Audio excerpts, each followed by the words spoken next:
বিনোদন যে বিভ্রান্ত করে এই বিষয়ে। আমার একটা কাজ ছিল যাকে বলা হয় চ্যাপেলেন্সি। আমি একটা ইউনিভার্সিটিতে পড়তাম। আমার কাজের অন্তর্ভুক্ত ছিল ক্যাম্পাসে মুসলিম ছাত্রদেরকে হেল্প করা, কখনো কখনো জুমার নামাজে ইমামতি করা। পুরো ক্যাম্পাসে ৬-৭ জন মুসলিম ছাত্র ছিল। আমি জুমার নামাজ পড়তে নির্ধারিত রুমে যেতাম। কখনো কখনো নামাজের সময় কাউকেই পেতাম না।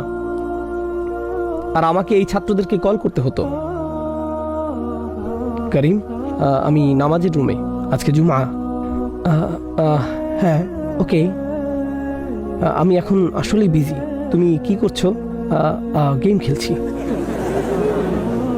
ভাই আজকে জুমা। ওকে ওকে ওকে ঠিক আছে, আসরের আগে আমি চলে আসব। মাধ্যমিক শ্রেণীর ছাত্র, যারা পৃথিবীর সবচেয়ে উপকারী সম্পদ। কিন্তু যাই হোক, আল্লাহর স্মরণ থেকে মানুষ বিচ্যুত হয়ে যায় বিনোদনের কারণে। হতে পারে আমার সামনে এমন অনেকেই থাকতে পারে যারা দুর্ঘটনাবশত এখানে চলে এসেছে, অথবা তাদের মা জোর করে এখানে পাঠিয়েছেন। হতে পারে আপনি ঘরে বসে আছেন, আপনার আছে PS3, Xbox 360 অথবা অন্য কোনো ফিতনা ডিভাইস, এগুলো নিয়ে বসে আছেন আর আপনি খেলছেন grand theft auto, Assassin's Creed অথবা মডার্ন ওয়ারফেয়ার। আর আপনি দরজা বন্ধ করে দিয়েছেন, পর্দা টেনে দিয়েছেন, আর আপনি এরকম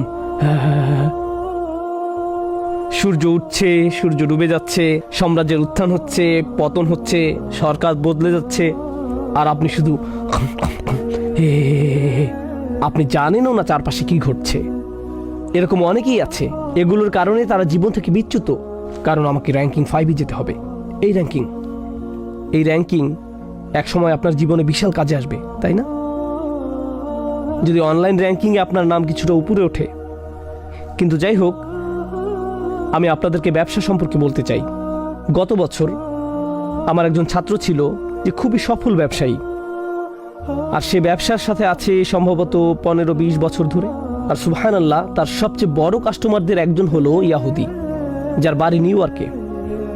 মাথা কাস্টমার, সবচেয়ে বড় অর্ডারগুলো সে দেয়। আর 20 বছর ধরে সে তাকে কল দেয় প্রতি শুক্রবার।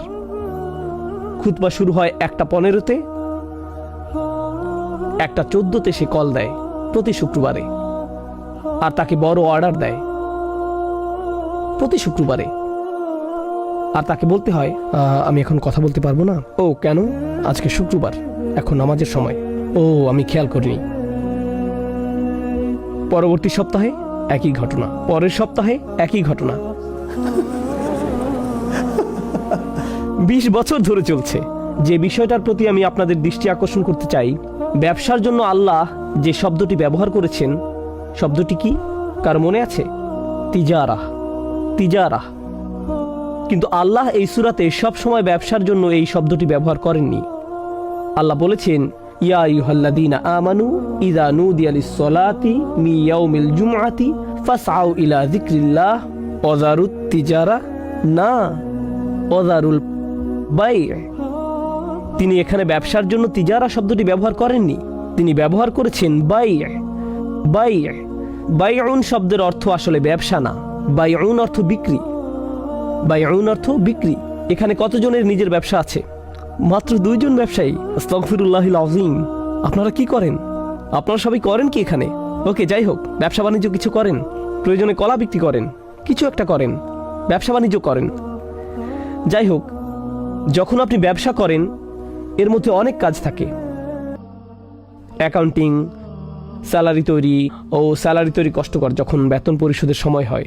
Account payable, current bill, maintenance, security, schedule তৈরি করা, হিউম্যান রিসোর্স ম্যানেজমেন্ট, নিয়োগ প্রদান, ছাঁটাইকরণ, এই জাতীয় বিভিন্ন ধরনের কাজ। আপনাকে সব ধরনের বিষয় খেয়াল রাখতে হয়। পণ্যের মজুদ সংক্রান্ত বিষয়, কি পরিমাণ কিনতে হবে, কি পরিমাণ হাতে আছে, কি বিক্রি হয়েছে, রিফান্ড কত ছিল, কি ফেরত এসেছে, কাঁচামালের পরিমাণ কত, ইত্যাদি ইত্যাদি। আর অবশ্যই কষ্টকর বিষয়গুলোর একটি হলো, আপনি যদি ব্যবসার মালিক হন আর আপনার কর্মচারীদের বেতন যখন দেন বৃহস্পতিবার অথবা শুক্রবার।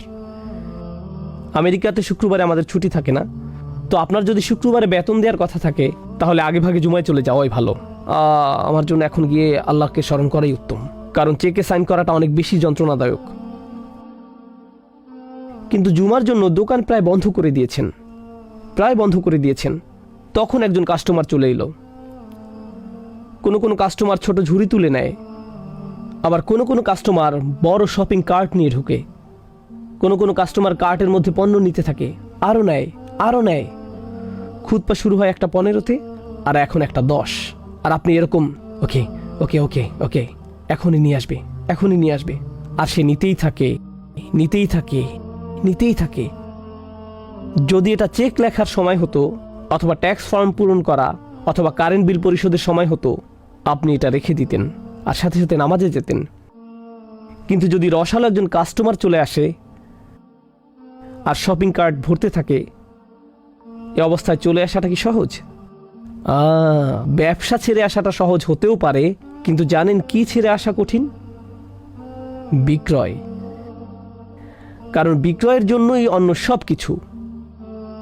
ব্যবসায় অন্য সকল যন্ত্রণা আপনি সহ্য করেন শুধুমাত্র একটি জিনিসের জন্য, সেটা কি? বিক্রয়। তো যখন বিক্রয় চলে আসে, তখন বলেন সামান্য একটু দেরি হবে, নামাজ ধরতে পারবো, 2য় রাকাত পেয়ে যাব, এই বিক্রিটা শেষ করে নেই।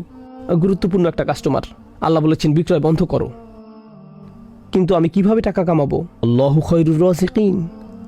আল্লাহ রিজিক দিবেন, আপনি না। আল্লাহ সেই বিক্রয়টি দিয়ে আপনাকে পরীক্ষা করেছেন, আল্লাহ সেই রসালো কাস্টমার দিয়ে আপনাকে পরীক্ষা করেছেন। তখন আপনি বলবেন সরি, এখন নামাজের সময়, আমাকে যেতে হবে, এখন দোকান বন্ধ। শিওর কিনতে পারবো না, আমার কাছে নগদ টাকা আছে, এই যে দেখেন নগদ। না, আমি দুঃখিত, আমাকে দোকান বন্ধ করতে হবে, এখন নামাজের সময়, আমাকে যেতে হবে। আল্লাহ আপনার জন্য এরকম পরীক্ষা পাঠাবেন। আল্লাহ এরকম রিজিক পাঠিয়েছিলেন বনী ইসরাঈলদের জন্য। যখন তাদের ইবাদতে ব্যস্ত থাকার কথা ছিল, মাছগুলো পানির উপরে লাফালাফি করত, তারা উপরে এসে তাদেরকে চোখ মেরে আবার পানিতে চলে যেত, তাই না? এসো। তারা এরকম করত। এভাবেই আল্লাহ পরীক্ষা করেন। আল্লাহু খায়রুর রাযিকিন। শেষ যে বিষয়টা আজকে রাতে আপনাদের সাথে শেয়ার করতে চাই ইনশাআল্লাহ তাআলা, আজ আমার খুব পছন্দের একটা উদাহরণ আলোচনা করব।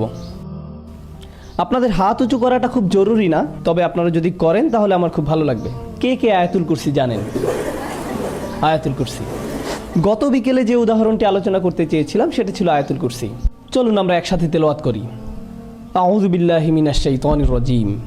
আল্লাহু লা ইলাহা ইল্লা হুয়াল হাইয়ুল কাইয়্যুম লা তাখুযুহু সিনাতুন ওয়ালা নাওম লাহু মা ফিস সামাওয়াতি ওয়া মা ফিল আরদ মান যাল্লাযী ইয়াশফা'ু 'ইনদাহু ইল্লা বিইযনিহি ইয়া'লামু মা বাইনা আইদিহিম ওয়া মা খালফাহুম ওয়া লা ইউহীতুনা বিশাইইন মিন 'ইলমিহি ইল্লা বিমা শা'a ওয়াসি'a কুরসিয়্যুহুস সামাওয়াতি ওয়াল আরদ ওয়া হুয়াল 'আলিয়্যুল 'আযীম।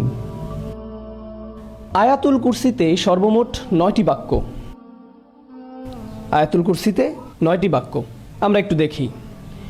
আল্লাহু লা ইলাহা ইল্লা হুয়াল হাইয়ুল কাইয়্যুম 1 নম্বর।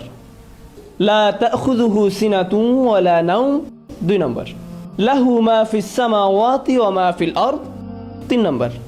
4 নম্বর বাক্য। মান যাল্লাযী ইয়াশফা'ু 'ইনদাহু ইল্লা বিইযনিহি 4 নম্বর। ইয়া'লামু মা বাইনা আইদিহিম ওয়া মা খালফাহুম 5 নম্বর।